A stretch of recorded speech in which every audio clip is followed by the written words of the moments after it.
Thank you very much, Mr. President. I am truly humbled by the extraordinary honor of this nomination, and I am especially grateful for the care that you have taken in discharging your constitutional duty in service of our democracy with all that is going on in the world today.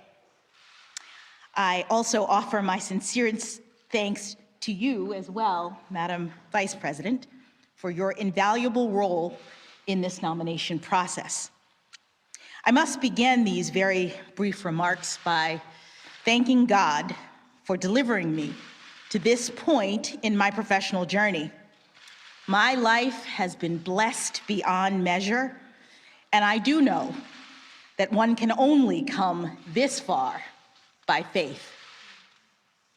Among my many blessings, and indeed the very first, is the fact that I was born in this great country.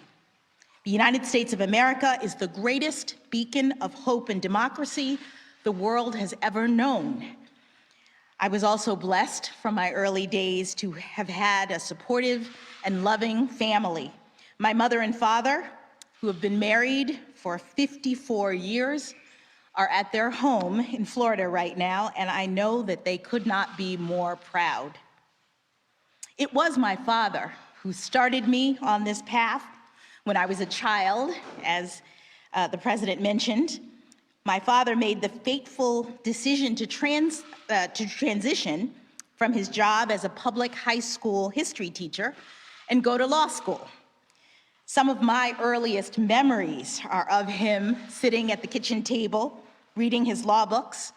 I watched him study, and he became my first professional role model. My mother, who was also a public high school teacher, provided invaluable support in those early days, working full-time to enable my father's career transition while also guiding and inspiring 4-year-old me.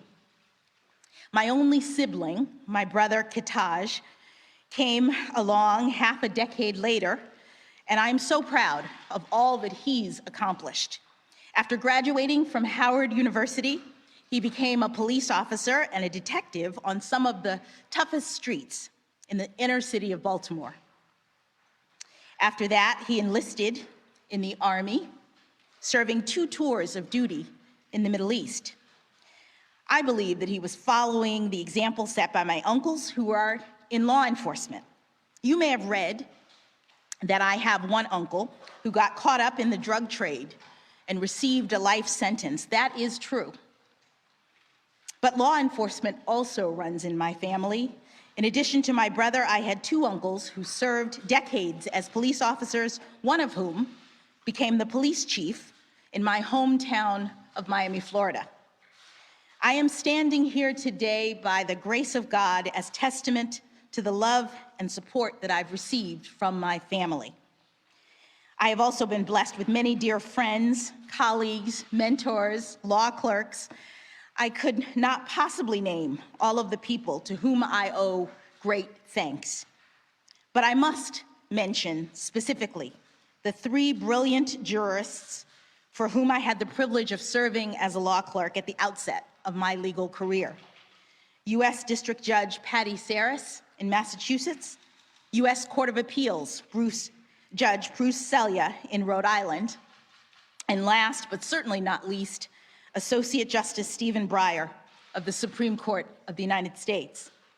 Justice Breyer, in particular, not only gave me the greatest job that any young lawyer could ever hope to have, but he also exemplified every day in every way that a Supreme Court justice can perform at the highest level of skill and integrity while also being guided by civility, grace, pragmatism, and generosity of spirit.